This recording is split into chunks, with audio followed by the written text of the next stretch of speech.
नारायण लक्ष्मी नारायण श्रीमन नारायण लक्ष्मी नारायण श्रीमन नारायण नारायण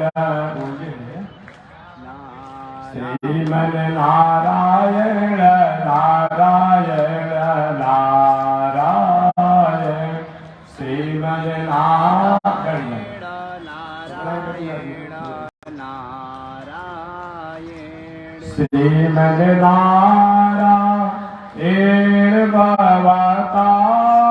भवतारायण श्रीमन नारायण भवतारायण लक्ष्मी नारायण नारायण नारायण लक्ष्मी नारायण नारायण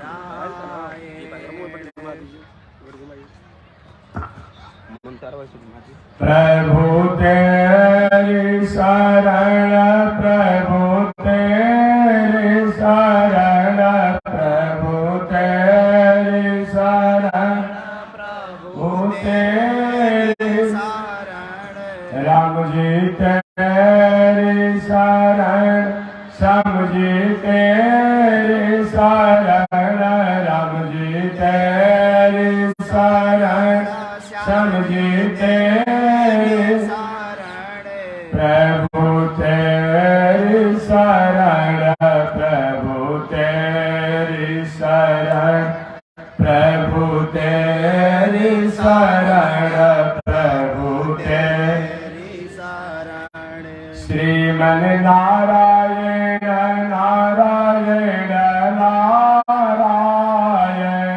श्रीमन नारायण नारायण नारायण लक्ष्मी नारायण नारायण नारायण लक्ष्मी नारायण नारायण नारायण श्रीमन नारायण नारायण नारायण श्रीमन नारायण नारायण नारायण बोलिए श्री लक्ष्मी नारायण भगवान की श्री भाष्यकार भगवान श्री रामानुजाचार्य स्वामी महाराज की विश्ववंद्य जगदाचार्य श्रीमद विश्वक्सेनाचार्य अस्मदाचार्य पूज्य गुरुदेव श्री त्रिदंडी स्वामी जी महाराज की पावन धाम की पावन ठाम की पावन स्थल की पावन महामहोत्सव की जय जय श्री सीताराम जय जय श्री राधे श्याम जय जय श्री श्रीमन नारायण जय जय श्री भाष्यकार जय जय श्री भाष्यकार हरि ओम शांति शांति शांति अनंताचार्य कृपया वेदांत द्वयपारगम रामकृष्णाग्रसद्भक्त विश्वक्सेन मुनिं भजे काषायं यज्ञसूत्रं शुचिवपुषि तथा चोग्लपुण्ड्रं च बाले यस्यास्ते दक्षहस्ते कलिकुमतिगिरीन्द्रेन्द्रवज्रं त्रिदण्डं संसाराग्नि प्रशान्त्यै धृतजलममलं दारुपात्रं पवित्रं श्रीविश्वक्सेन सूरः पदकमलयुगं श्रेयसे संश्रयामि लक्ष्मीनाथ समारंभां नाथयामुनमध्यमाम् अस्मदाचार्यपर्यन्तां वन्दे गुरुपरम्पराम् नारायणाय विद्महे वासुदेवाय धीमहि तन्नो विष्णु प्रचोदयात्। महालक्ष्म्यै च विद्महे विष्णुपत्न्यै च धीमहि तन्नो लक्ष्मी प्रचोदयात्। तन्नो लक्ष्मी प्रचोदयात्। परमाराध्य श्री लक्ष्मी नारायण भगवान प्रातः स्मरणीय पूज्य आचार्य श्री के जुगल चरणों में कोटिशः नमन। भगवत भागवत आचार्य कैंकर्य पारायण महानुभाव हरिद्वार की पावन भूमि से चलकर आए हुए माया मधुसूदन पीठाधीश्वर जगत गुरु रामानुजाचार्य स्वामी वैकुंठनाथ जी महाराज द्वारा आपने कथा श्रवण आप कर ही रहे हैं। ठीक उनसे पहले दिल्ली की पावन भूमि से चलकर आए हुए श्री लक्ष्मी नारायण मंदिर पीठाधीश्वर जगत गुरु रामानुजाचार्य स्वामी गोपाल कृष्ण जी महाराज द्वारा भी आप कथा श्रवण करते होंगे। इन पावन भूमि पर मैं भी 2-4 शब्दों को जब तक रहना है निवेदन करना है। इन पावन भूमि पर हम इसलिए बैठे हैं कि आखिर संत और सत्संग का मतलब क्या होता है। अपना काम धंधा छोड़ करके, खेती व्यापार छोड़ करके कभी भी किसी संतों के पास जाया जाता है, सत्संग में जाया जाता है जानने के लिए। अरे क्या जानने के लिए? कौन से तत्वों को जानने के लिए हम जाते हैं? तो सबसे प्रथम जगत क्या है, जगत और जगदीश को बनाने वाले को जानने के लिए। जगत और जगदीश जो है किसके कारण जगत को बनाते हैं, जगत को प्रकट करते हैं, उसको जानने के लिए। अर्थात ब्रह्म जीव माया, इन तीनों के लिए हम संतों के पास जाते हैं। तो हम यही निवेदन करेंगे कि आखिर ब्रह्म कहते किसे हैं, परमात्मा कहते किसे हैं, जीव किसे कहा जाता है, माया किसे कही जाती है। किसी प्रसंग बस हम कह तो देते हैं ये सब माया है। अमुक व्यक्ति माया में अपना बहुत चक्कर में पड़ा हुआ है। माया है क्या? शिव बिरंज को मोहरी को है बपुरा आन, माया है कैसे? माया मां माने नहीं, मां माने नहीं, या माने अपना। इसका नाम क्या है? माया। जो अपना नहीं है, एक अपना प्रतीक होती है, उसी का नाम माया। दूसरे शब्दों में मां माने शाश्वत, या माने नहीं। जो शाश्वत नहीं है, सनातन नहीं है, उसी का नाम आया। तीसरे शब्दों में मां माने वस्तुतः तीनों काल में सत्य की स्थिति नहीं होना। तीनों काल में जिसकी एक स्थिति नहीं हो, वही अपना अपना है। जैसे घर द्वार परिवार बाल बच्चे इत्यादि जो कुछ भी है हमारे साथ कोई आता है। आप लोग गंगा के आसपास रहने वाले हैं, रोज देखते हो, रास्ते में जाते हुए लोग देखते हो। सबको यही छोड़ करके हमको जाना पड़ता है। अगर अपना होता तो अपना चीज में छोड़ा जाता है, थोड़े नहीं छोड़ा जाता। लेकिन यहाँ तो रोज लोग रास्ते में आ रहा था, बक्सर जा रहा था, लेकिन बक्सर में एक ज्ञान स्थली है, लेकिन रास्ते में जा रहा था तो मैंने प्रथम बार ऐसा देखा, ऐसा मैं देखता नहीं था। कैसे मैंने देखा वहां पर कि गाड़ी में जा रहे थे अपना बक्सर शमशान घाट में, रास्ते में देखा तो अपने आप में सब शरीर में तो बहुत ढका हुआ था, लेकिन मुंह खुला था। देखो मुंह कैसा खुला तो रहता नहीं, कह रहे क्यों खोले, कुछ हो सकता है, कुछ पूजा पाठ की होगी, कुछ अपने साथ जाता है, नहीं जाता। सब कुछ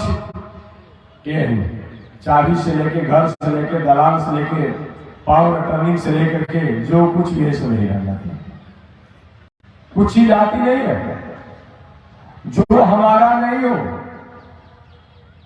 उसी को हम अपना मान बैठे हैं, और जो हमारा है उसको हम अपना मानते ही नहीं। यही माया। मम माया दुरत्या, मेरी माया बहुत बड़ी दुष्कर है, दुरु है। एक बार भगवान श्री कृष्ण के मित्र श्री रामाजी महाराज ने भगवान से पूछा, प्रभु माया आपकी क्या है? मैं आपकी माया को देखना चाहता हूं, जानना चाहता हूं, समझना चाहता हूं, परखना चाहता हूं, अनुभव करना चाहता हूं। भगवान ने कहा, मित्र श्री रामा, अगर तुम नहीं देखोगे तभी अच्छा रहेगा।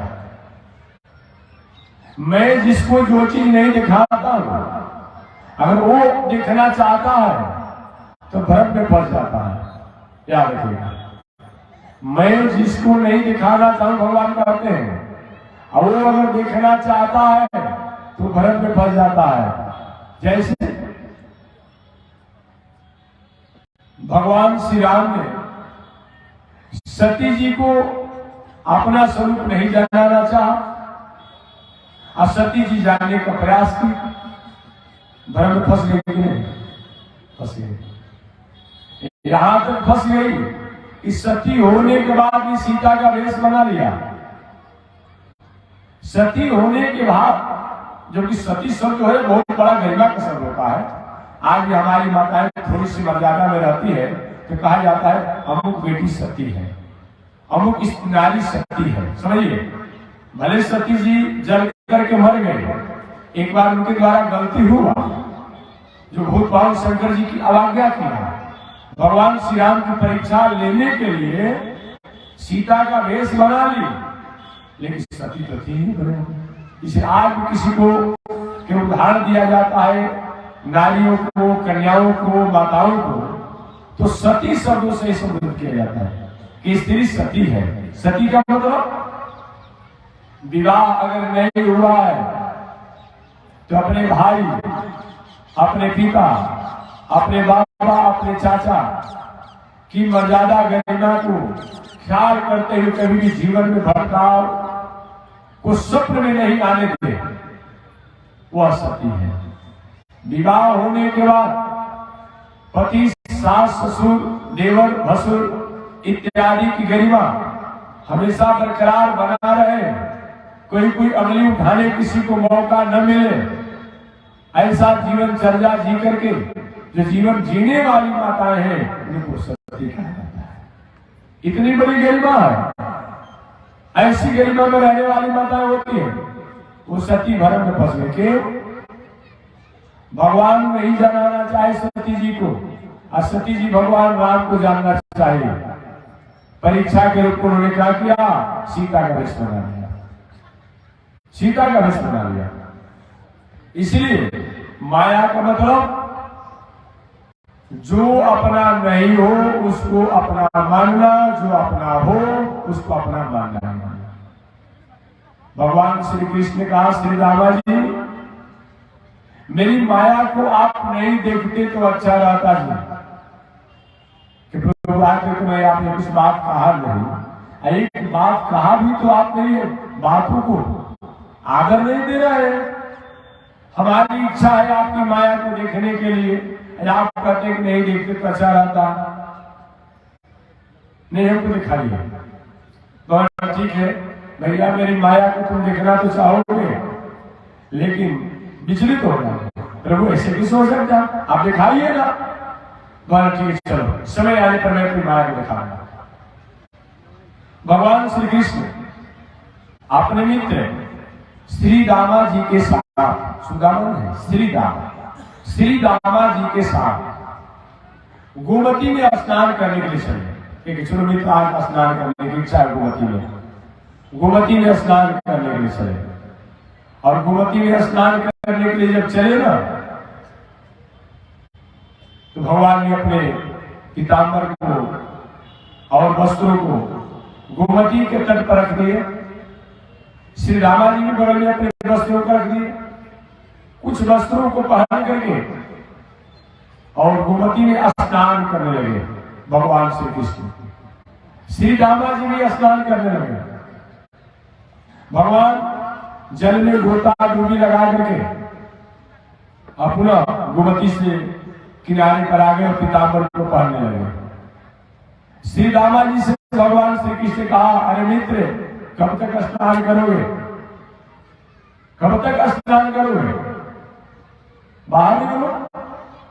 प्रभु और बहुत दिनों के बाद आए हैं, एक दो गोता और लगा लेना दीजिए। अचानक उसी समय गोमती में बाढ़ आ गए। कुछ ही समय के बाद भगवान श्री कृष्ण स्नान कर चुके थे, श्री रामा जी गोमती में स्नान कर रहे थे। गोमती में स्नान अपने आप स्नान करते समय श्री रामा जी के बाढ़ आ गई और बाढ़ आगे उसी में बहने लगी। आवाज, बचाओ बचाओ बचाओ, मैं डूब रहा हूं, बह रहा हूं। कौन बचाएगा? ऐसा हो नहीं पाया। भगवान जब प्रतीक्षा करे कि मेरा मित्र तो बहते हुए चला गया। संयोग से श्री रामा जी महाराज बहते बहते एक जाकर टापू पर लग गए और टापू पर जब लगे कुछ दूर के बाद उस दूरी पर इधर भगवान प्रतीक्षा करते हैं, मेरा मित्र अब आता है, अब आता है, अब आता है। लेकिन श्री रामा जी नहीं पहुंच पाए, नहीं पहुंच पाए। भगवान भक्तों से बहुत नजदीक है और भगवान जो अस्मिता, अविवेक, असहिष्णुता के पुजारी हैं, उनसे बहुत दूर है, बहुत दूर है। भगवान प्रतीक्षा करते रहे, श्री रामा जी नहीं आए। इधर श्री रामा जी जिस टापू पर लगे थे, अचानक देखे कि बहुत सी भीड़ है, जयकारी बन रही है, आजे गाजे बाजे आ रहे हैं, हाथी घोड़ा ऊंट सब अपने आप में। उसमें दो चार लोग जो है वेद के मंत्रों को बोल रहे हैं, दो चार लोग माला में लिए हुए। आते आते ये लोग श्री रामा जी जिस टापू पर आकर के लगे थे, उनके गले में माला डाल दी, माला लगा दिया लोगों ने। भाई मेरा आप लोगों से कोई परिचय नहीं है और हमको आपने माला लगा दिया, कि आपका परिचय क्यों हमको माला लगाया गया?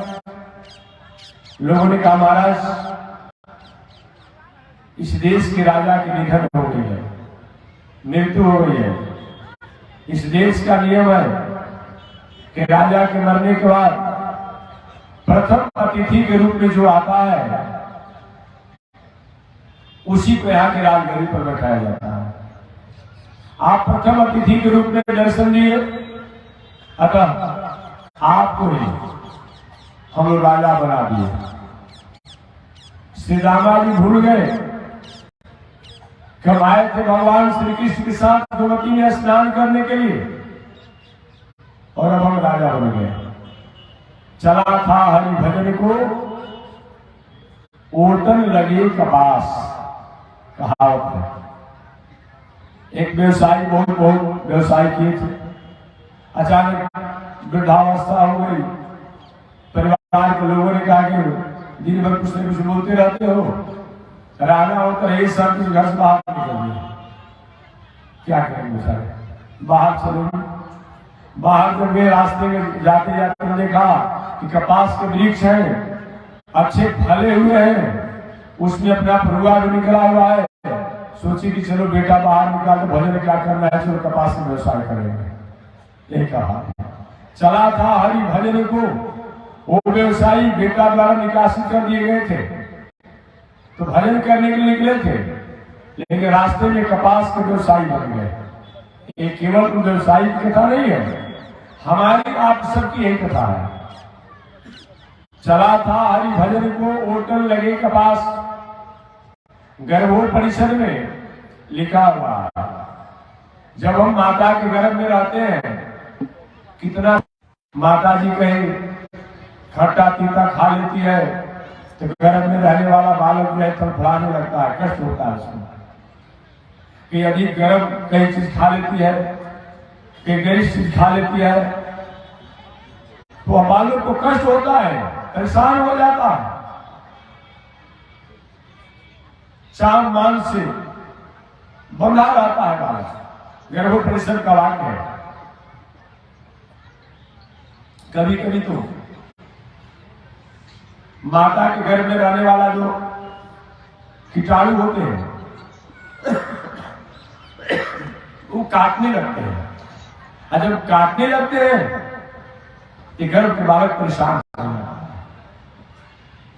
और परेशान होकर के भगवान को याद करता है और कहता है इति जोनिया प्रमुचे हम, हे प्रभु हमको माता के गर्भ से बाहर निकाल दीजिए। भगवान का हमारा क्या मतलब होता है, मैं क्यों निकालूं, मुझको क्या मतलब तुमसे है। कि प्रभु आपको ईश्वर कहा जाता है, आपको परमात्मा कहा जाता है, आपको भगवान कहा जाता है, आप नहीं निकालेंगे तो कौन निकालेगा। फिर भगवान को कहा जाता है कि तुम हमारे लिए क्या करते हो, हमारे लिए तुम क्या करते हो कि तुमको बाहर निकालो। जीव का मतलब क्या होता है, जो अपनी चालाकी द्वारा भगवान को भी छल ले, उसी का नाम जीव है। हम लोग क्या करते हैं, 25 ग्राम लदाना ले जाते हैं शंकर जी के मंदिर में, काली जी के मंदिर में, दुर्गा जी के मंदिर में, हनुमान बाबा के यहाँ 25 ग्राम 50 ग्राम तो बहुत हो गया। 10 मूंगफली का दाना ले जाएंगे, स्तुति भी करेंगे। हम मांगे क्या, महाराज जी बहुत दिन से घर बना रहे हैं, ऊपर से छत नहीं पड़ा, बेटा का विवाह करना है, बेटी का विवाह करना है, नौकरी नहीं लग रही है, घर में परिवार के लोग अस्वस्थ है। मैंने 25 ग्राम दाना में या 10 मूंगफली के दाना में और समझिए 3 पीढ़ी का आशीर्वाद मांग लेता है। ये बेईमानी है कि नहीं बेईमानी है, बताइए ये बेईमानी है कि नहीं है। या तो मांगनी मत करेगा भाई, हम मांगते तो जितना आपने चढ़ाया उसके बराबर मांग लीजिए, या तो दुगना मांग लीजिए, और क्या करेगा। 5 रुपया के ले गए तो 10 रुपया की वस्तु मांग लीजिए, और 5 रुपया के सामान ले गए, हम मांगते हैं 50 लाख का। और बताइए ये क्या है। इसलिए मैं कहता हूं कि जीव का मतलब जो अपनी वाणी द्वारा भगवान को भी छल ले, उसी का नाम अपने आप में जीव होता है। भगवान कहते हैं कि हमको क्या मतलब है तुमको गर्भ से बाहर निकालने के लिए। जीव कहते प्रभु अगर बाहर निकाल देंगे ना, इतना भजन करेंगे, इतना भजन करेंगे, इतना भजन करेंगे कि भजन का ढेरी लगा देंगे, निहाल पाप में कर दूंगा। अच्छा इसके पहले क्यों नहीं किया था, फिर छोड़िएगा पहले के बाद। अब की बात सोचिए, भगवान जीव के कहने में आ जाते हैं। आज ही भगवान 60 नाम वायु द्वारा प्रेषित करके गर्भ के बालक को बाहर भेजते हैं। अब बाहर आने के बाद ये बालक सबसे पहले भूलता है, तो जिन्होंने भेजा था, जिन्होंने गर्भ में रक्षा किया था, उन्हीं को भूल जाता है। अब लड़का जब जन्म लेता है तो क्या कहता है, कहाँ आ गए, कहाँ आ गए, कहाँ आ गए, ये कहना चाहिए। देखिए रोना शास्त्र में अपशगुन है, बात समझिएगा। क्या चीज, रोना शास्त्र में अपशगुन है, लेकिन कहीं कहीं रोना जो है मंगल भी है। लड़का जन्म ले अगर नहीं रोता है तो संशय हो जाती है, शंका हो जाता है, हो सकता है बाद में से गूंगा हो जाएगा, क्या कहीं नहीं रो रहा है, तो जान के बुला उसको चुट्टी काट करके रोवाया जाता है कि रोता है कि नहीं रोता है। एक वहां पर और कहीं अपने आप में रोना मंगल होता है, लेकिन लड़का का जन्म हुआ हो वहां पर रोना ही मंगल हो जाता है। इतना ही नहीं, विवाह के अवसर पर अगर अपने आप 2-4 बूंद न गिरे तो भी अपना अच्छा नहीं माना जाता है। आज तो जुग बदल गया है। अब विवाह के अवसर पर जो भी कन्याएं अपने आप में अपने पति के यहाँ जाती है, अपने ससुराल जाती है, और वो भी थोड़ा सा अपने मॉडर्न को अपने जीवनचर्या के बदल दिया, और भी रोना पसंद नहीं करती है, बाय बाय हाय हाय टाटा कर निकल जाना है। एक वाली भले आपके हाथ में होता है कुछ, लेकिन शहर में नहीं चल रहा है, और उसको पता नहीं कि बाय बाय मैंने क्या होता है, हाय हाय मैंने क्या होता है। एक होता सब बदल गया है अपने आप, लेकिन नहीं, कहाँ कहाँ रोना जो होता है मंगल होता है। पहले के जमाने में हमारी माताएं जब लोग सती होकर के जाती थी अपने ससुराल, अपने पिता घर को छोड़ करके, जिस समय रोती थी तो पिता जिसका हृदय कठोर होता था, जब वो कन्या लोग सती होती थी जाती थी तो पिता कन्या के रोने पर उसके भी नेत्रों से 2-4 आंसू गिर ही जाते थे। पहले, आज की बात मैं नहीं कर रहा। तो कहां कहां रोना जो होता है वो दोष नहीं होता है। लड़का जन्म ले अगर रोता है तो दोष नहीं है। विवाह के अवसर पर अगर कहीं कन्याएं रोती है दोष नहीं है। वही कहीं भाई से पिता से मिलते समय अचानक मुलाकात हो गई, रोती है, उसको मंगल कहा गया है। वो बालक गर्भ से जब ही बाहर आता है, आने के बाद रोता है, और रोते समय क्या कहता है, कहाँ आ गए कहाँ आ गए कहाँ आ गए। भगवान कर लीजिए ना, हम तो भूल गया, हम ही ने उसको विदा किया। अब कहता है कहाँ आ गए कहाँ आ गए कहाँ, नहीं बार कहता है कहाँ कहाँ करता है। अब क्या हुआ, अब जब रोना शुरू किया बालक, माता जी ने दूध पान कराया, तो मेरे लाला हो बेटा हो, पिताजी ने तुम्हारी संतति हो, परिवार के लोगों ने मेरा वंश का विस्तार हो गया। अब सब लोगों ने अपना बना लिया।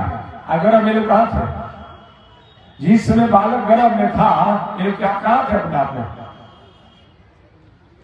लेकिन जब बाहर आया अब सब लोग चारों तरफ से घेर लिया। धीरे धीरे बड़े होने लगा, और बड़े होने लगा। भगवान करे भले आदमी, तुमने कहा कि हमको बाहर कर देंगे तो हम आप प्रभु आपको जानेंगे, आपकी शरणार्थी करेंगे। अब बाहर आते हमको भूल गया, सारा परिवार को पकड़ लिया। यही माया जिनके द्वारा जगत संचालित होती है, जो संरक्षित करते हैं, संवर्धित करते हैं, सुरक्षित करते हैं, इस दुनिया को प्रकट करते हैं, पालन करते हैं, संहार करते हैं, मोक्ष करते हैं, उन सत्य को, उन सृष्टि को, उन तत्व को भूल जाना ही यही माया है। जिनके द्वारा ये सब कुछ साधन संसाधन को हमने प्राप्त किया है, साधन को, संसाधन को, सुविधा को, व्यवहार को, व्यवस्था को, वस्तु को, परिवार को, समाज को, प्रतिष्ठा को, सोसाइटी को हमने प्राप्त किया है, उसको तो हम अपना मान रहे हैं, लेकिन जिनके द्वारा प्राप्त हुआ है उन्हीं को हम भूल जाते हैं। इसी का नाम माया। अगर वहां से कहीं वो स्विच दबा दे, क्या कोई रहेगा समाज, सोसाइटी, प्रतिष्ठा में? वहां से वो स्विच दबा देते। लेकिन अगर भूलने के काम अगर हम कोई करते हैं तो उन्हीं का करते हैं। यही माया है, यही माया है। भगवान कहते हैं मेरी माया बहुत बड़ा दुष्कर है। बड़े बड़े लोग भी भूल जाते हैं। शिव विरंज को मोहई को है बपुरा आग, इस समान व्यक्ति की बात नहीं है।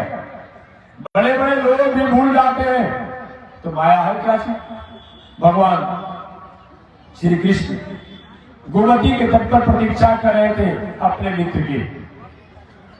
मेरा मित्र आता तो मैं उसके साथ जाता। भगवान हमेशा जीवों की प्रतीक्षा करते रहते हैं, जीवों को छोड़ना नहीं चाहते हैं, हमेशा प्रतीक्षा करते हैं। वेदांत दर्शन में, श्रीमद् भगवद गीता में तो स्पष्ट लिखा हुआ है कि जीवात्मा और परमात्मा दोनों सुंदर सोना का पंछी है। जीवात्मा के बिना परमात्मा नहीं रहते हैं, परमात्मा के बिना जीवात्मा नहीं रहता है। सहजा सका दोनों में मैत्री है, लेकिन सबसे बड़ा दोष यही है जीवात्मा में कि परमात्मा के साथ तो रहता है, लेकिन परमात्मा को भूल जाता है। परमात्मा द्वारा दिए गए साधन संसाधन सुविधा व्यवस्था को तो भूलता है, लेकिन साधन संसाधन सुविधा देने वाले को भूल जाता है। यही इसकी सबसे बड़ी कमजोरी है। इधर श्रीदामा जी राजा बनकर के और राजकाल की व्यवस्था करने लगे। कुछ ही समय बीता होगा, अचानक एक दिन रानी साहिबा की मृत्यु हो जाती है और रानी साहिबा की जब मृत्यु हो गई तो श्रीदामा जी रोने लगे, मेरी रानी साहिबा चली गई, मैं अकेले कैसे रहूंगा, मेरी रानी साहिबा चली गई, अकेले कैसे रहूंगा। अभी रो ही रहे थे श्रीदामा जी महाराज, उसी समय एक नोटिस मंत्री जी लेकर आ गए। वो नोटिस में लिखा हुआ था कि महाराज आप ही अब शमशान पर जलने के लिए, मरने के लिए तैयार हो जाए। नोटिस लिखा, एक ऐसा नोटिस है। पूछे श्रीदामा कि महाराज इस देश का नियम है कि रानी की मृत्यु होने के बाद राजा को जिंदा शमशान पर अपने आप में उसे जो शव होता है उसी पर सुला करके अपने आप चीता पर जला दिया जाता है। अब तो श्रीदामा जी जो रानी साहिबा के लिए रो रहे थे अब तो अपने लिए रोने लगे। सबसे बड़ा आश्चर्य क्या है, हम दुनिया के लिए तो रोते हैं लेकिन अपने लिए नहीं रोते हैं। और अपने लिए जिस दिन हम रो ले, अपने लिए हम समझ ले, तो दुनिया समझने की बात नहीं रहेगी।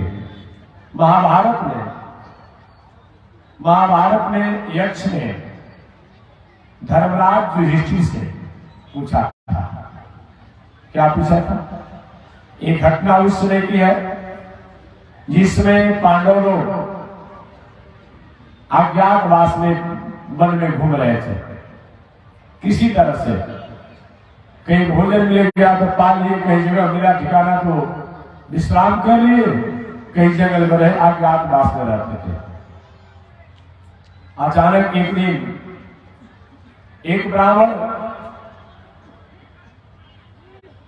अपने पूजा पाठ हवन इत्यादि करने के बाद अरणी और अरणी के रस्सी को एक पेड़ जो था उसकी टहनी कुछ बहुत ऊंचा नहीं थी, उसी टहनी में लटकाए हुए थे कि अगले दिन का मैं अपने आप पूजन पूजन करूंगा। अरणी और अरणी की रस्सी। अचानक एक मृगा आया सिंह वाला और ब्राह्मण द्वारा लटकाए गए अरणी और अरणी का रस्सी जो था उसको अपने सिंह में फंसाया लेके भाग गया। अभी ब्राह्मण देवता को उदास हो गए, रोने लगे, और मेरे जीवन जीने का क्या मतलब होता है, मेरी दिनचर्या ही भंग हो गई, आगे चलकर मैं कैसे दिनचर्या। नित्य वैदिक मंत्र से ऋषि होम करते थे, वही आपका राष्ट्र है जहां रोज घर में हवन होता था, रोज घर में 5 हुए अपने आप में बलि होता था, काग बलि, श्वान बलि, गो बलि इत्यादि किया जाता था। अभी कल के भक्त ने पूछे हमसे, पूछे तो 2-4 दिन पहले थे, हम भूल गए थे जवाब देने में। उन्होंने हमसे पूछा कि महात्मा जी एक बात मैं आपसे जानना चाहता हूँ। बोलिए बोलिए कि महाराज जी एक दिन पहले भी मैंने पूछा था, आपने हमारे प्रश्नों का जवाब नहीं दिया, तो हो सकता भाई कहीं भूल गए होंगे। तो उन्होंने हमसे प्रश्न किया कि महात्मा जी ये बताइए कि गोग्रास जो निकाला जाता है, श्वान बलि जो निकाली जाती है, काग बलि जो निकाली जाती है, और जो अपने आप बलि 5 प्रकार की निकाली जाती है, तो गोग्रास, श्वान बलि, काग बलि, छुट्टी इत्यादि के जो होता है, चिट्ठी इत्यादि के लिए, इसको भोजन बनाने के बाद क्या इसको भी भोग लगाना चाहिए कि नहीं लगाना चाहिए? हमने कहा ऐसा प्रश्न तो कभी आपने मुझे किसने किया ही नहीं था। बहुत ऐसे करते हुए ब्राह्मण विद्वान भी करते होंगे अपने आप में, लेकिन शायद वो भी इस पर विचार नहीं किए होंगे या ऐसा करते ही नहीं होंगे। हमने कहा देखिए भाई, हमसे अगर आप पूछ रहे हैं तो धार्मिक परिपाटी है, शास्त्रीय परिपाटी है कि जो भी भोजन बने, जो भी आज के जो तरीका से बन रहा उसकी बात में नहीं कर रहा। अगर भोग बनता है तो उसमें तुलसी पत्र डाल करके ही, चाहे श्वान बलि को देना हो चाहे कागबली को देना हो, चाहे गोग्रास देना हो, चाहे निर्जन करना हो, लेकिन पहले उसको भोग लगा ही देना चाहिए। क्या देखिएगा, एक व्यक्ति ने पूछा महाराज कुत्ता को खिलाना है तो फिर भोग लाने क्या मतलब होता है? मैंने कहा कि आपके लिए वो कुत्ता है, ठीक है, लेकिन जब तक से भोग नहीं लगाया जाता है तब तक से सही में आगे अगर नहीं लगाएंगे तभी दोष हो जाएगा कि बिना भगवान को अपना अर्पण किया आपने कुत्ता को दे दिया, काक को दे दिया। इसलिए अगर भोग अपने आप जब बने, घर में प्रसाद बने, तो सबसे पहले बताया गया है कि कौवा को भोग तो लगा ही देना चाहिए। और मैं एक बात और निवेदन करूंगा, जो भी हमारे ब्राह्मण देवता विद्वान लोग हैं, बड़े बड़े विद्वान ज्ञानी लोग हैं, श्राद्ध तर्पण इत्यादि करते रहते हैं, उनको चाहिए कि श्राद्ध के अवसर पर जो भी जजमान के यहाँ भोज भंडारा बनता है, अपना कोशिश करें प्याज, लहसुन और संभव हो तो फूल गोभी, गोबर छत्ता, सलगम, ऐसा भंडारा के समय इसका उपयोग न किया जाए। और शास्त्र में कुछ को छोड़ दे रहा हो थोड़ा सा असुविधा हो जाएगी, नहीं होना चाहिए, ये बताया गया है। ये सब मांस के बराबर अशुद्ध बताया गया है। इसलिए जो पितर लोग होते हैं वो भी एक देवता ही होते हैं। पितर भले हैं, वो भी एक देवता होते हैं। हम देवता का ही यजन करते हैं। ऐसा विचार करते हुए अगर होता होगा, जिस घर में जहां होता होगा उस पर विचार किया जाए, और नहीं होता है तो अच्छी बात है। बताया गया है कि श्राद्ध के अवसर पर जो भी भंडारा भोज बने, उसमें भी तुलसी पत्र डाल करके अगर भोज भंडारा श्राद्ध इत्यादि किया जाता है, कराया जाता है, तो उनको पुत्रों की बहुत बड़ी प्रसन्नता होती है, उनका मंगल होता है। ऐसा विचार करके श्राद्ध के अवसर पर भी भोज भंडारा में अपने आप में तुलसी पत्र डालना चाहिए। आज दुर्भाग्य की बात ज्यादा हो सकती है, इधर प्रचार नहीं होगा या हो सकता मैं जानता नहीं हूँ, लेकिन मैं गया था एक बार उत्तर प्रदेश में घूम रहा था, तो मैं भिक्षा करने जा रहा था। देखिए स्वरूप सिंह मैंने अपना बाल साफ किए हुए, अपना हजावत बनाए हुए, और देखिए मैं अपने आप श्राद्ध का दिन था, प्याज और लहसुन को छील कर ढेर लगाया गया था। हमने पूछ लिया भाई ये क्या है? कि महाराज ये सब्जी में डाला जाएगा, भोजन के व्यंजन में डाला जाएगा। लेकिन अरे श्राद्ध तो भाई देवता के समान पूजनीय चीज है अपने आप में, इससे देवताओं के पूजन में पवित्रता रखते हैं, उसी प्रकार ये पूजनीय चीज है जिससे छठ के अवसर पर पवित्रता होती है। ऐसा कि तुम्हारा नहीं किया कोई भोजन नहीं करेगा, नहीं करेगा, ऐसा नहीं होना चाहिए। भले चाहे कोई भोजन, हमेशा में एक उदाहरण दूंगा, हम लोग का रोज बनता है जी प्रसाद, क्योंकि आप लोग को मौका मिला होगा पाने के लिए, नहीं मिला हो तो कभी दूसरी जगह कहीं पाते रहेंगे, बिना प्याज का, बिना लहसुन का, अपने आप किसी खराब होने लगता है। वो तो हमने सेंटिमेंटल बना लिया है, अपने दिमाग में बात बैठा लिया है कि बिना उसका अच्छा नहीं लगेगा अपने आप में, ये बना लिया हमने अपने आप में। तो जो भी श्राद्ध या जो भी ऐसा पितरों का यजन हो, उसमें इसका उपयोग नहीं होना चाहिए। अर्थात कितना भी आप लाखों रुपया खर्चा कर दीजिए, लेकिन पितरों की उससे प्रसन्नता नहीं होती है, पितर लोग प्रसन्न नहीं होते हैं। इसलिए श्राद्ध के अवसर पर भी तुलसी पत्र डाल करके भोग लगा ही देना चाहिए। और ऐसे भी रोज जो अपने आप होता हो उसमें भी अपने आप में तुलसी पत्र डाल देना चाहिए। लेकिन एक बात और मैं निवेदन करूंगा, जो आज जो कचरा समाज में हो गया है, अभी वो नहीं सोचिए कि स्वामी जी रोज भोजन में भोग लगाना चाहिए, तो कहीं मछली का मुंडा और कहीं मुर्गी का अंडा, उसी को मत ऐसा काम कीजिएगा। हाँ भाई याद रखिएगा, तो लोग जितने लोग होते हैं आजकल केवल हमारी आपकी निगेटिव बात हमेशा सोचते हैं, निगेटिव बात आगे पीछे नहीं बस सोचते हैं। ऐसा मत कीजिए अपने आप में। और मैं निवेदन करूंगा, आप लोग ही बगल में गंगा जी है, अब बताइए कितनी घृणा की बात है जी। थोड़ा भी विचार करते हैं, अपना पिताजी, अपना बाबा, अपने परिवार के लोग जिन्होंने हमें पढ़ाया लिखाया, घर दुकान तालाब मकान बनाया, अब मर जाते हैं, अब उनका शरीर लाश हो गया, कहते हैं अपना क्या कहते हैं, ये लाश हो गया, लाश और मुर्दा, लाश हो गया, ये मुर्दा हो गया। और जल्दी घर से बाहर निकालिए। एक घर जो अपने आप में एक शमशान जैसा और प्रेत के अपने आप डेरा जैसा रखता है, लोग पता है अपने आप में, लोग निकाल भी देते हैं जल्दी जल्दी अपने आप करके। अपने बाबा अपने पिताजी लाश हो गए, मुर्दा हो गए। कितना दिन का सप्लाई या मुर्दा अपने आप मछली मांस को, वो भी तो काफी के कमवाइए का हजम होता है जी, कढ़ाई में भूनते हैं, आलू करते हैं और वो लाश पेट में डाल लेते हैं। और बताइए आपका पेट आपका शरीर वो 365 दिन लाश नहीं है, मुर्दा नहीं है। आपका जहां जहां पैर पड़ेगा ना वहां की जमीन अशुद्ध हो जाएगी, अशुद्ध हो जाएगी। इसलिए इस पर विचार कीजिए। हो गया कभी हो गया, अपने आप में एक और विचार कीजिए, ये होना चाहिए अपने आप में। हम नहीं विचार करेंगे तो भले अपने आप जो कुछ भी करते हैं, आपके द्वारा पूजा होता है, पाठ होता है, जग होता है, दान होता है, इसका कोई मतलब नहीं।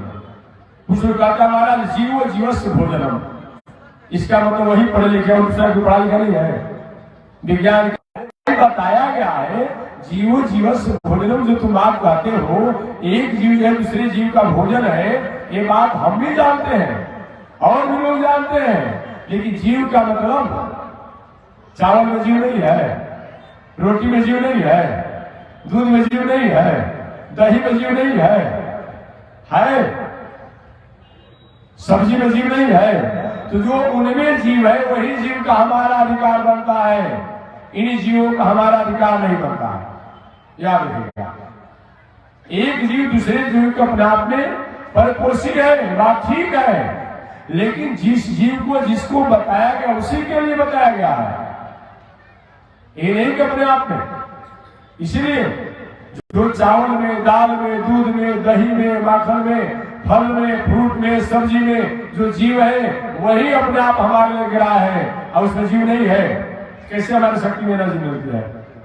आप रोटी को नाली में डाल दीजिए, रोटी कहीं सड़ जाए, उसमें देखिए पिलुआ निकल जाता है। आप भात को डाल दीजिए नाली में, सड़ कर पिलुआ उसमें से हो जाता है, हो जाता है कि नहीं हो जाता है? अपने पास आप गेहूं रखे हैं, चावल रखे, पिलुआ हो जाता है कि नहीं हो जाता है? इसलिए वो जीव को है, इन जीवों का हमारा अधिकार नहीं बनता है। बताया गया है जो जीव निकाल करके जो प्राणी, याद रखिएगा, जीव निकाल करके जो प्राणी पानी पीता है उसी को अपने आप जो अपने आप उन जीवों को बताया गया है।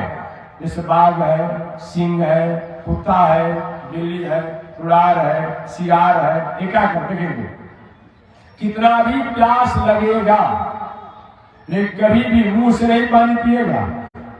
देखिए अपने आप में जीभ से ही पानी पीता है। उनके लिए वो बात अगर करते हैं तो उन लोग कभी अपने आप में कढ़ाई में डाल करके और उसमें मसाला डाल के बनाता है, बताइएगा। एक आप उसी को आहार बना लिया। तो याद रखिए, अगर कोई कहता है अपने आप में तो लगातार 1 वर्षों तक बिना नमक के, तेल के, मसाला के, हल्दी के इत्यादि के बिना पकाए अगर 1 वर्षों तक लगातार कच्चा मांस खाएगा, या तो किडनी फेल कर जाएगी, या तो लीवर फेल कर जाएगा, या तो हार्ट फेल कर जाएगा अपने आप में, या तो उसके शरीर में कुष्ठ हो जाएगा, चर्म रोग हो जाएगी, इसमें कोई हो ही जाएगा। एक बात और मैं बताऊंगा, आज समाज में बहुत प्रकार के शरीर में रिएक्शन चल रहा है। स्किन डिजीज जिसको आप बात कहते हैं अपनी भाषा में, इसमें एक कारण ये भी है। स्किन डिजीज जिसको आप कहते हैं अपनी भाषा में मेडिकल साइंस अनुसार बात समझिए होंगे, जिसको सफेद चर्म इत्यादि कहते हैं, जो हो जा रहा है वर्तमान समय में। इसका जानते हैं क्या कारण है? कुछ नए युग के लेटेस्ट जो पढ़े लिखे लोग हैं, अपने को एडवांस बनने में क्या करता है, अंडा भी खाता है, मछली भी खाता है, उसके साथ कढ़ी भी खाएगा, खीर भी खाएगा, दही भी खाएगा, नींबू का कुछ खाएगा। याद रखिए, ऐसे जब दूध, नमक, खट्टा इत्यादि जब एक साथ जब खाया जाता है तो निश्चित रूप से शरीर में इन्फेक्शन होने की संभावना बनती है। तो जो भी लोग हैं ऐसे भी अपने आप घर में भी अगर खीर पूरी खा रहे हैं तो उसके साथ सब्जी मत खाइए, या तो सब्जी पूरी खा रहे हैं तो खीर उसके साथ मत खाइए। दूध वाला चीज अपने आप में नमक और दूध के संयोग से शरीर में स्किन डिजीज होने की संभावना बनी रहती है, याद रखिएगा। इसलिए इस पर विचार होना चाहिए। और उसमें खीर भी खाता हो, अंडा भी खाते हो, मछली भी खाते हो अपने आप में, और कढ़ी भी खाते हो, भोजन भी करते हो, तो निश्चित रूप में आपके इन्फेक्शन रिएक्शन तो होगा ही। ये मेडिकल साइंस भी कहता है अपने आप में, और धर्मशास्त्र तो कहता ही है, ये जान लीजिए। धर्मशास्त्र भी कहता है, और धर्मशास्त्र ने इसी को बताया कि भाई जो नीमक और दूध एक साथ खाने पर जैसे मदिरा पीने का दोष होता है वैसा ही दोष लगता है, यही बता रहे। अब यहाँ पर हमारे मेडिकल साइंस का अगर भोजन किया जाता है तो ये रोग स्किन डिजीज हो जाएगा, स्किन डिजीज हो जाएगा। ऐसे भी मेडिकल साइंस कहता है कि लगा एक दिन अगर हम मांस खाते हैं, याद रखिएगा, एक दिन मांस खाते हैं तो हमारे शरीर का जो पाचन क्रिया, मेडिकल साइंस से मैं बात करता हूं, हमारी पाचन क्रियाएं जो अपने कार्य करने की क्षमता जो होती है वो 15 दिन पीछे चली जाती है, अर्थात 15 दिनों तक अपने आप को कमजोर हो जाती है। अगर 6 हर्स पावर का जनरेटर हो और उस पर अगर अपने आप 20 हर्स पावर का कोई लोड दे दिया जाए, क्या करेगा? या तो बैठ जाएगा या तो धुआं की तरफ चलेगा।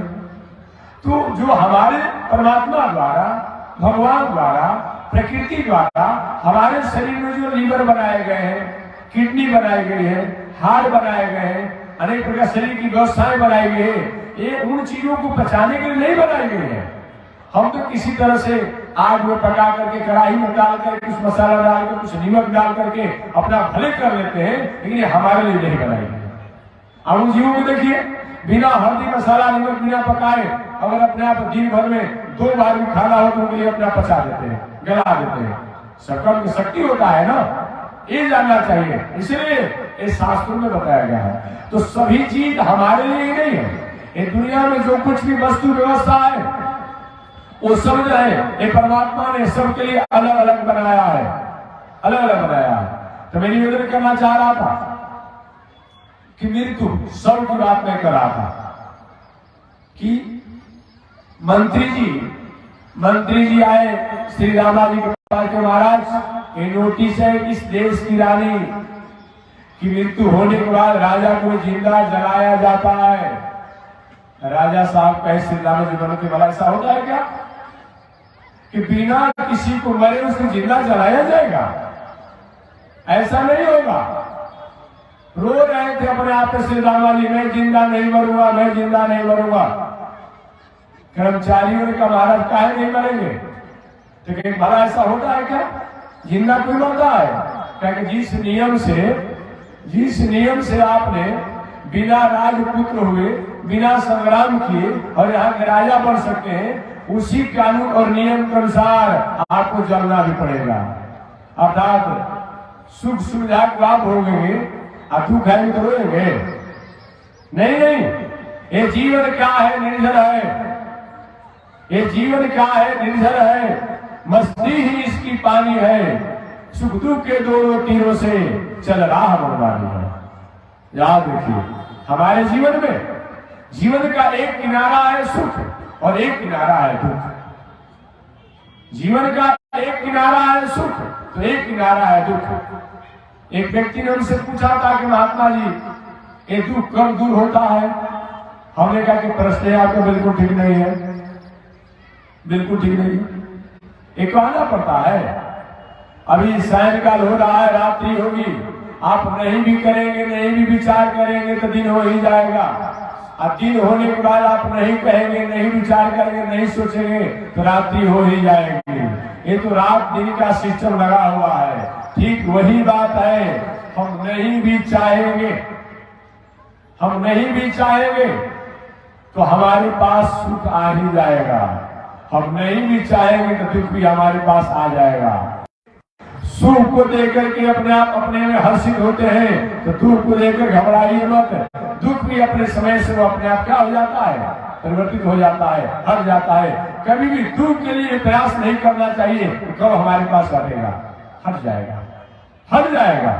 केवल धैर्य को धारण कीजिए केवल धीरता को धारण कीजिए, क्षमा को धारण कीजिए, बस एक न एक दिन अपना बढ़ जाएगा। ये कोई से रुकता नहीं है, वो तो चलते रहता है अपने आप में। जब सुख हमारे पास है, दुख आ जाता है, हमारे पास दुख है तो सुख नहीं आएगा, आएगा। ऐसा विचार करते हुए धीर और दृढ़ पुरुष होता है, कभी भी घबराता नहीं है। यही बताया श्री रामाजी महाराज से मंत्रियों ने कहा, महाराज इस देश का नियम है कि बिना राजपुत्र हुए, बिना संग्राम किए जब आप राजा बन सकते हैं तो बिना अपने आप में मरे ही आपको रानी के साथ जलना पड़ेगा, जलना पड़ेगा, मरना पड़ेगा। हम और आपके जीवन में भी यही होती है। जब सारे तरफ से, हर जगहों से जब हम निराश हो जाते हैं तो क्या कहते हैं? सभी जगहों से अच्छा भगवान को जब यही मंजूर है तो ठीक है, वो क्या करेगा, ये लोग कहते हैं। श्री रामा जी के जब यही नियम है तो क्या करें, मरना है तो मरेंगे। और बेचारे यही अपने आप को सब उस चीता पर सुलाने लगा, लोग कहीं सुनो भाई थोड़ा सा हमको संध्या बंदन करने लगे। और संध्या बंदन करने के लिए यही श्री रामा जी महाराज ओम अच्युताय नमः, ओम अनंताय नमः, ओम गोविंदाय नमः, ओम अपवित्र पवित्रो वा सर्वावसानत्व विवा जस्मरेत पुंडरीकाक्षम सौवाभ्यंतर सुचे।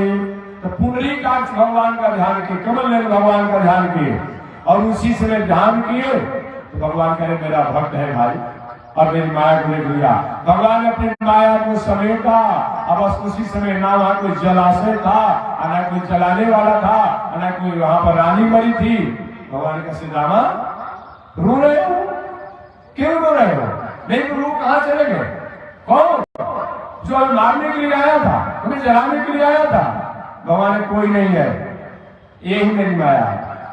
जब दुनिया के लोग हमें भूल जाते हैं तो दुनिया के साधन संसाधन वस्तु व्यवस्था व्यवहार ही उसके जीवन की समस्या बन जाती है, जीवन का संकट बन जाता है। और जब दुनिया के लोग दुनिया की वस्तु व्यवस्था व्यवहार को हमसे जोड़ करके रहते हैं, वही उनके जीवन का समाधान बन जाता है। समस्या और समाधान अलग नहीं है। जब हम सत्य मार्गों से, धर्म मार्गों से, सदाचार मार्गों से, सन्मार्ग मार्गों से, संस्कृति के मार्गों से अगर हम लगे रहते हैं तो वही अपने आप में क्या है, हमारे लिए वो साधन हो जाता है, वो समस्या नहीं रहता है, वो समाधान हो जाता है।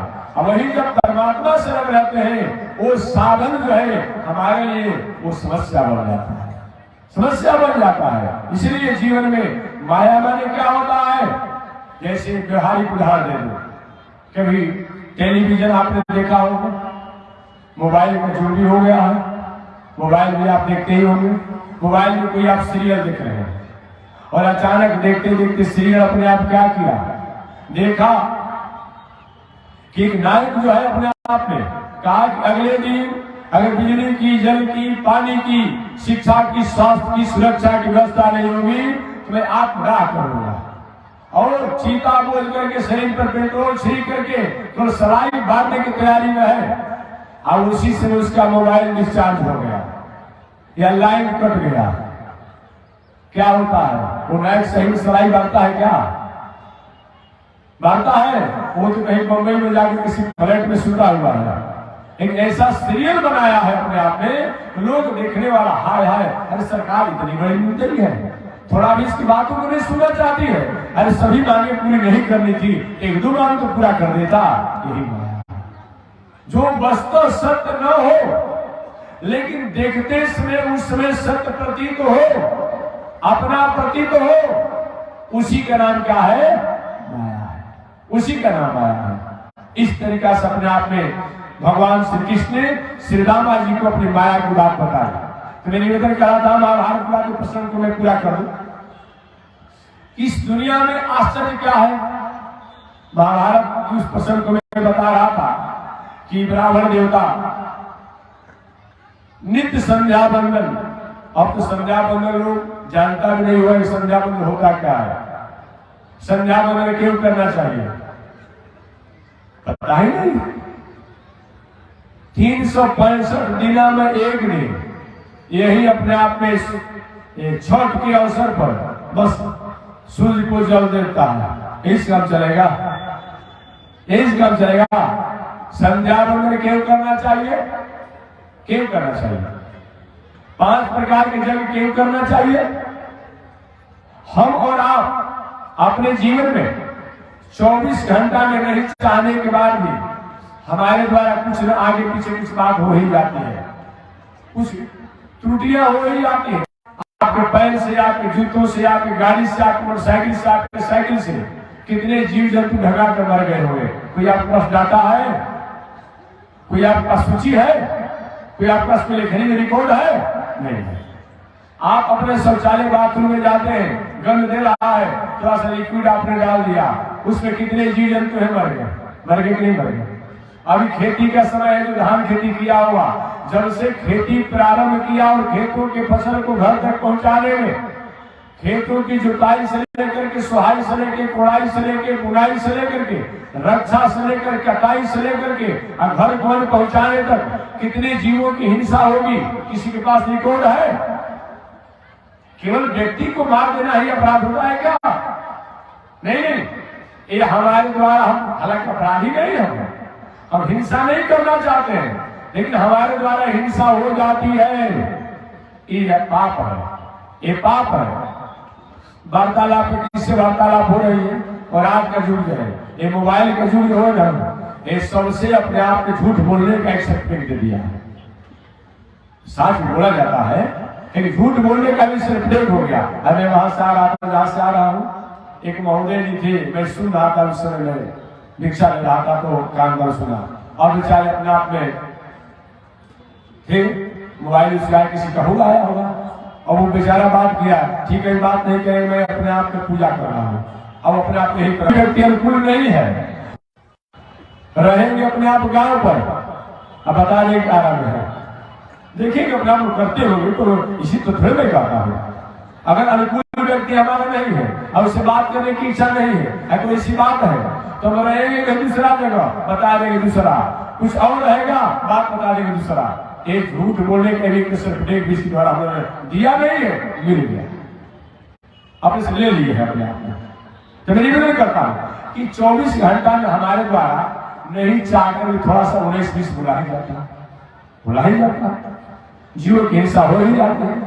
सपने कोई व्यक्ति अपने आप सोता है, ठीक है, ऐसे कोई पाप नहीं करते हैं, लेकिन आपको सुतरेगा कितने सपना देखकर किसी का खेत कमा रहे हैं, बहुत देखते होंगे, किसी के घर दखल कर रहे हैं, कितने भी देखे किसी घर में घुस गए हैं, ये भी देखता है।